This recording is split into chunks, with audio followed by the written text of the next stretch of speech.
போன வீடியோல நம்மளோட யூசர் ஒருத்தர் வந்து ஒரு கொஸ்டின் கேட்டிருந்தாரு. நமக்கு வந்து கிரெடிட் டேஸ் எப்படி கால்குலேட் பண்ணணும் அப்படின்ட்டு. இதுக்கு நம்ம ஒரு வீடியோ போட்டிருந்தோம். அந்த வீடியோவை பாராட்டி அது கூடவே இன்னொரு queryயும் அவர் கேட்டிருக்காரு. இங்க பாருங்க. ஒரு பொருளின் விலை 100 அதற்கு மார்ஜின் 8% வைத்து 108 வரும். இதற்கு என்ன ஃபார்முலா யூஸ் பண்ணணும் அப்படின்றாரு. ஸோ அதே இங்கிலீஷ்லயும் கேட்டிருக்காரு அவரு. ஸோ ஒரு ப்ராடக்ட்டோட பிரைஸ் வந்து 100 இருக்கு. 8% மார்ஜினா 108 வரணும். இதுக்கு என்ன ஃபார்முலா யூஸ் பண்ணணும்? இதோட டார்கெட் அண்ட் ஆக்சுவல் பிரைஸ் எப்படி கால்குலேட் பண்ணணும்? இதுக்கு எப்படி பெர்சன்டேஜ் கால்குலேட் பண்றது? இத வச்சு ஒரு வீடியோ போடுங்க அப்படின்னு சொல்லியிருந்தாரு. ஸோ அதுக்காக தான் நம்ம இந்த வீடியோவை ரெடி பண்ணியிருக்கோம். இப்ப பார்க்கலாம். மேல அந்த குறி நம்ம போட்டிருக்கோம். உதாரணத்துக்கு நம்மளுடைய ப்ராடக்ட் பிரைஸ் இப்போ நம்ம இது ரேண்டமா வச்சுக்கலாம். ஒரு பிரைஸ் 100ன்னு இருக்கு இந்த இடத்துல. ஒன்னு வந்து 120ன்னு இருக்கு.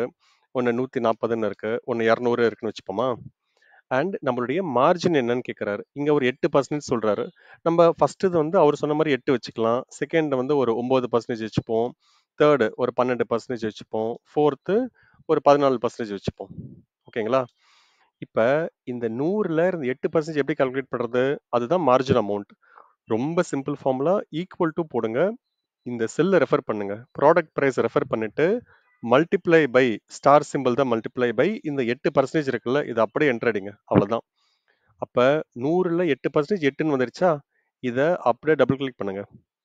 இப்ப பாருங்க 120ல 9%, அதே மாதிரி 140 200 எல்லாத்துக்கும் எனக்கு வந்துருச்சு பாருங்க. இப்போ இப்படிதான் நம்ம மார்ஜின் அமௌண்ட்டை கால்குலேட் பண்ணலாம். இதுக்கப்புறம் என்ன சொல்றாங்க பாருங்க, டார்கெட் அண்ட் ஆக்சுவல் கேட்கிறாரு. அப்ப என்னோட டோட்டல் பிரைஸ் என்ன? என்னுடைய ப்ராடக்டோட ஒரிஜினல் பிரைஸ் 100 ரூபாய் பிளஸ் எனக்கு நான் வச்சிருக்கிற மார்ஜின், இங்க இருக்கிற மார்ஜின் அமௌண்ட் 8 ரூபாய். ஸோ 108 தான் வந்து என்னுடைய ஃபர்ஸ்ட் ப்ராடக்டோட விலை. அப்போ அதே மாதிரி நான் டபுள் கிளிக் பண்றேன். அப்போ என்னுடைய டோட்டல் பிரைஸ் அப்படின்றது எனக்கு தெரிஞ்சிடும். இப்போ இந்த எக்ஸாம்பிளுக்கு என்னுடைய டோட்டல் ப்ரைஸும் டார்கெட் ப்ரைஸும் சேம்னு நினச்சிக்கலாம். அப்போ என்ன பண்ணலாம்? ரொம்ப சிம்பிள். ஈக்குவல் டு இந்த செல்லை நான் அப்படியே ரெஃபர் பண்ணாலே போதும். அப்போ அங்கே இருக்கிற அதே அமௌண்ட் எனக்கு அப்படியே வந்துடும். அப்போ முதல் பொருளுக்கு 108 ரூபாய் என் டார்கெட் ப்ரைஸ் வச்சுப்போம். இப்போ இங்கே எக்ஸாம்பிள் ஆக்சுவல் ப்ரைஸ் நான் 108 ரூபாய் பொருளை நான் 120க்கு விற்கிறேன்.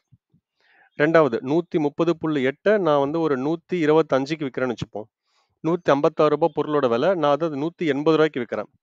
அடுத்தது 228 ரூபாய் அதோட விலை, நான் வந்து அதை 220க்கு விற்கிறேன்னு வச்சுப்போம். இப்போ இந்த மாதிரி பண்ணீங்கன்னா நமக்கு ஒரு ப்ராடக்ட்லயும் ப்ராஃபிட்டா லாஸா அது எப்படி பார்க்கறது? நம்ம டார்கெட் பிரைஸ் என்ன? ஓகே, அது நம்மளோட ஆக்சுவல் பிரைஸ் என்ன? 120க்கு நம்ம வித்திருக்கோம் கரெக்டா? அது மைனஸ் நம்மளுடைய டார்கெட் பிரைஸ் என்ன? 108. இது அப்படியே என்டர் அடிங்க. ஸோ அப்போ என்ன ஆகும்னா இந்த இடத்துல உங்களுக்கு 12 ரூபாய் லாபம். நீங்க நினைச்சதை விட 12 ரூபாய் ஜாஸ்தியா வித்திருக்கீங்கன்னு அர்த்தம். இது அப்படியே டபுள் கிளிக் பண்ணி விட்டீங்கன்னா இங்க பாத்தீங்களா, நீங்க வித்திருக்கிற வேண்டியது 130.8க்கு வித்திருக்கணும். ஆனா நம்ம 125 தான் வித்திருக்கோம். ஸோ 5.8 நமக்கு இங்க லாஸ். அதே மாதிரி இங்க 23 ரூபாய் ப்ராஃபிட், இங்க 8 ரூபாய் லாஸ்.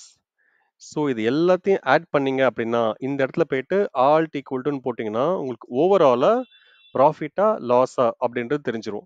பிளஸ்ல இருந்ததுன்னா ப்ராஃபிட், மைனஸ்ல இருந்ததுன்னா லாஸ். ஸோ இந்த மாதிரி தான் பர்சன்டேஜ் கால்குலேட் பண்றது.